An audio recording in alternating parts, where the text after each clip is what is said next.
Hey there, you got a story about you and Mr. or Mrs. Bigfoot out there in the woods one night? Because if you do, you know, we all want to hear about it. So go on, send me an email with all the details. You can email me at contact@buckeyebigfoot.com.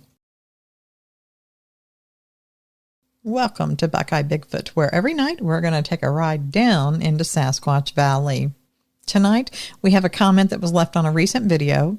Then we've got to stop up in upstate New York, and then from there, we're heading straight west, all the way to the Mount Hood area. Are you ready? The horses are waiting, and we got great weather tonight, so grab your snackage and a drink, and let's move out. You ready?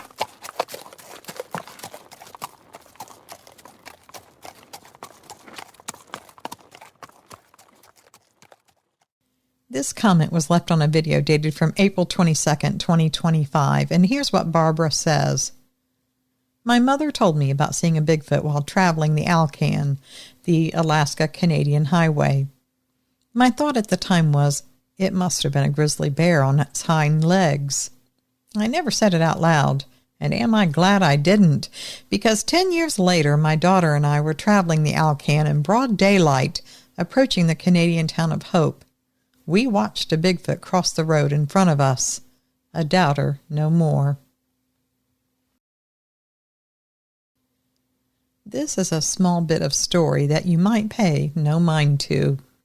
But if you're so inclined, please do share it. This is my grandmother in this story. The times were around 1905, 1906. She was still unmarried and living with her family in Ticonderoga, New York. I don't know what the population was back then, but she did say it was very small. I was just in that city a few years ago, and it is very, very small still. But back then, most people lived in the town, but there were farms and others outside the town limits. Now, there was a boy that took a shining to my grandmother. My grandmother's daddy liked him well enough, and after a long while, they were allowed on summer evenings to go driving out in his horse and buggy, as long as they took a chaperone. On this night, it was my great-aunt, my grandmother's older married sister. She was their chaperone. On this summer night, they had already driven around and through the town many times, and then they headed out of town on a lane they had driven before.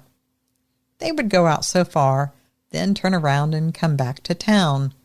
There wasn't much else to do. Now that lane was kept from the sun by the trees all day, so at night it was even extra cool, which was really nice on a hot summer night, especially in a world before air conditioning. I was told by my grandmother that they had lanterns at the two front corners of the buggy. The buggy might really be some type of a carriage, but she insisted it was called a buggy. It was open on the sides, and there were two seats, no top and no doors. I asked her once if she meant a wagon, and she said firmly no, it was a buggy.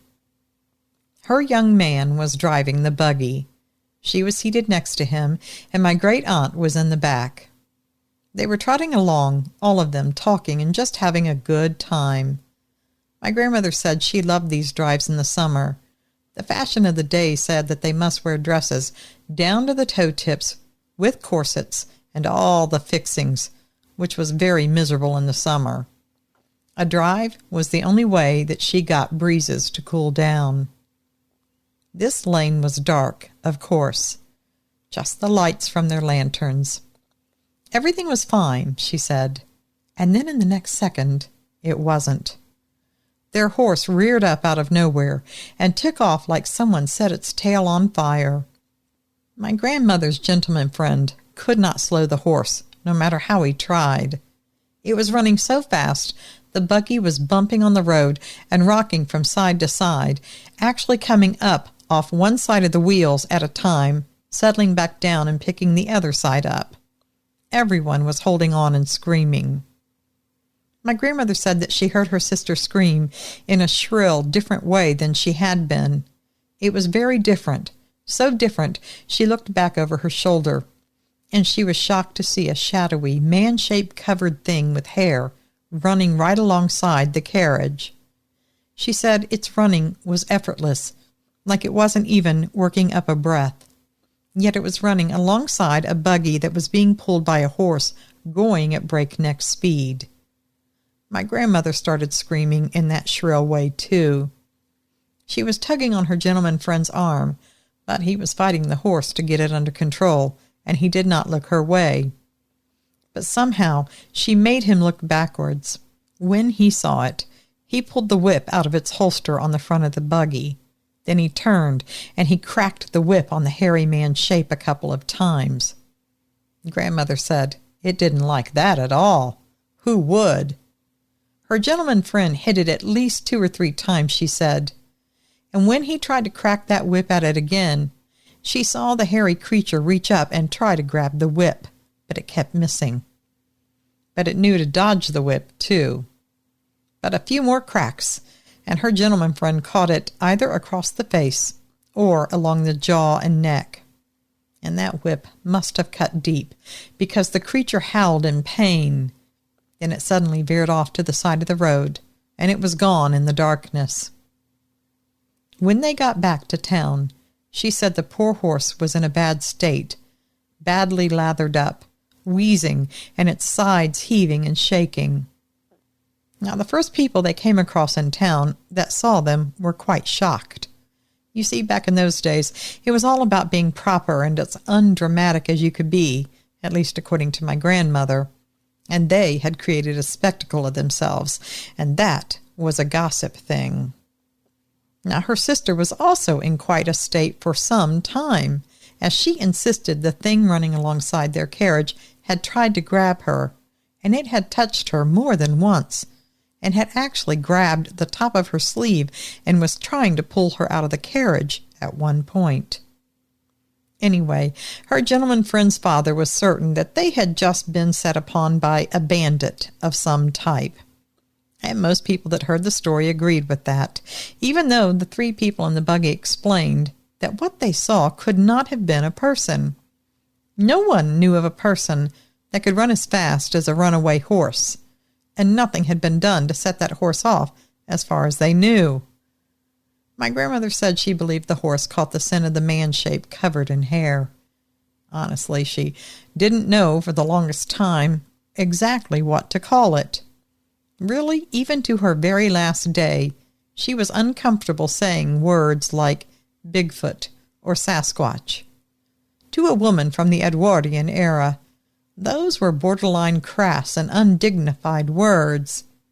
But then again, on the day she passed, she had just put out a freshly starched, hand-embroidered tablecloth and served coffee and cake to her neighbor on her special Wedgwood china. She was 92, but proper things still mattered. But for the rest of that summer and into the fall of that year, the area was uncommonly plagued by things being stolen, little beef calves going missing, chickens missing and decimated, gardens raided, and so many more things. But no one was ever caught. My grandmother believed it was the hairy man shape that they saw that night. In the end, my grandmother chose another man to make my grandfather. But in the meantime, neither she nor her sister would take drives at night for a long, long time after that, and only then in some kind of an enclosed carriage. I'm 79 years old now, and my grandmother has been gone for many, many years. But I remember vividly her telling of this story. Though she didn't like the words Bigfoot or Sasquatch, she could not deny that's what she believed she saw that night.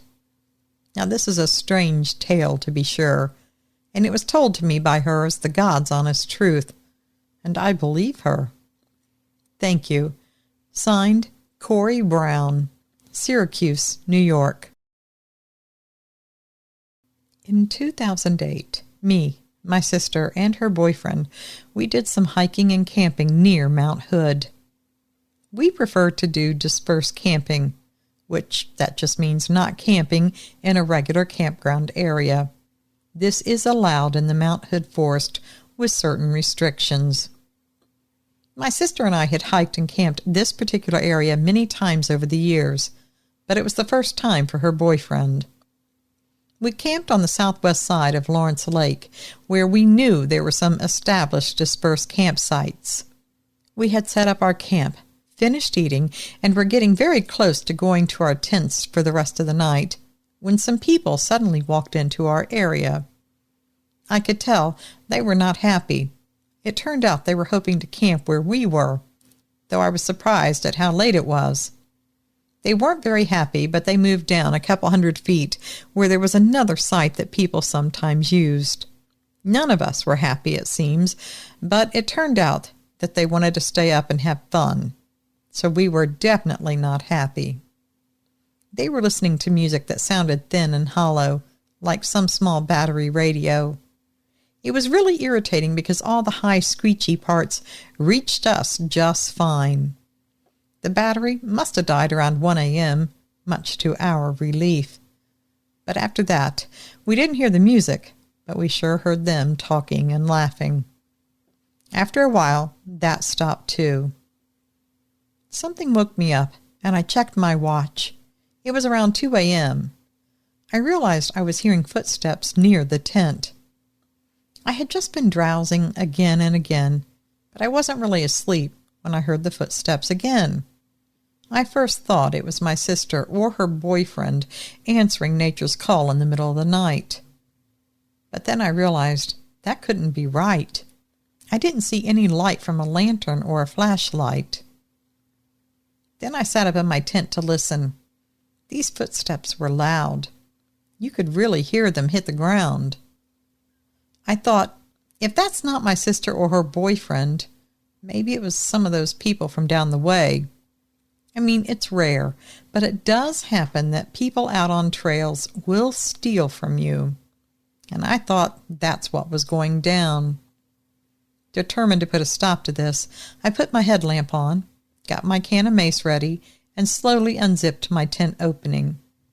I crawled out, making myself small and as quiet as possible. Then I turned to face the main part of the camp. I quickly flipped the headlamp on and did a quick sweep. I didn't see a thing. I had been squatting just outside the tent opening, so I slowly stood up and took another good look around the area, and I checked all of our things. I was just about to go back into the tent when I heard my sister's boyfriend yell out and ask if that was me. I answered back, "Yeah." Then a second went by, and as I was crawling into my tent, my sister and her boyfriend shoot out of their tent yelling. They were almost rolling over each other. They stood up, saw me, and then both of them turned to look behind their tent. I was still looking at them when my sister yelled to me, "Look, look!" She was yelling at me, but she was pointing behind their tent. I stood back up. My headlight was still on, and when I looked that way behind their tent, I lit that ugly boy up. And I mean it was ugly. I don't even think it was a face a mother could have loved. Big and hairy doesn't scratch the surface of what it really looked like. I can't even guess its height. 8 feet, maybe? I'm only 5'9" on a tall day, and it felt like I was looking at something that would have made Shaq O'Neal look like a yard gnome if he stood next to it. Its chest was large. I don't mean just wide from side to side, but when it turned away, I finally understood what the term barrel-chested meant. It was wide from side to side, yes, but also from front to back. The arms were in rounded shoulders that looked as if they were rolled forward, and I saw the split God had given it on its backside, and it was only visible because the hair laid down differently on each side. I don't mean I actually saw the split or what was between it. I do think it was a male, but I didn't see that for sure because it turned away so fast. Now, when the light did hit its face, it turned away.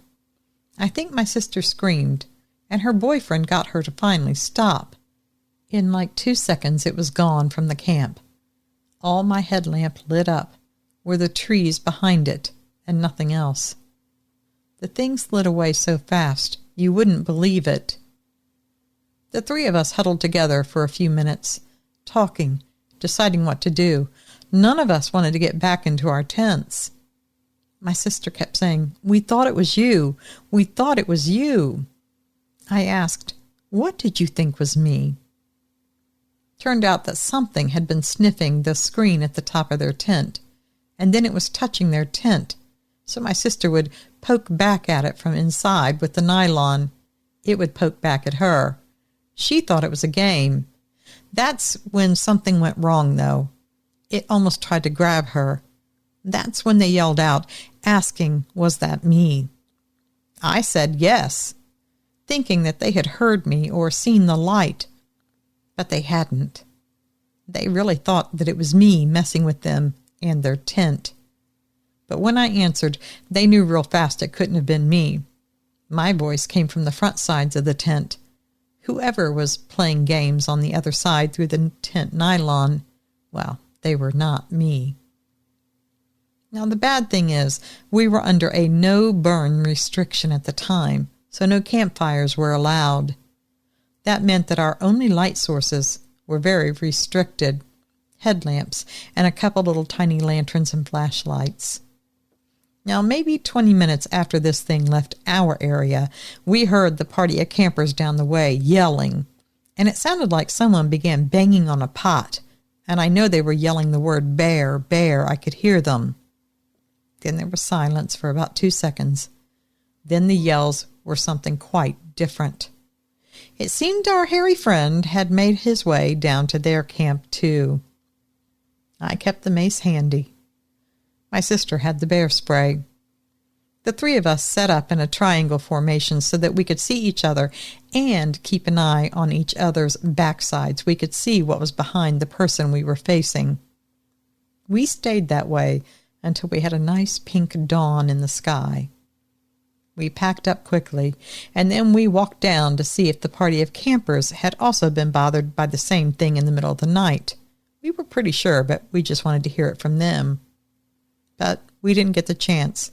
They, too, had already packed up and were gone long before we ever got there.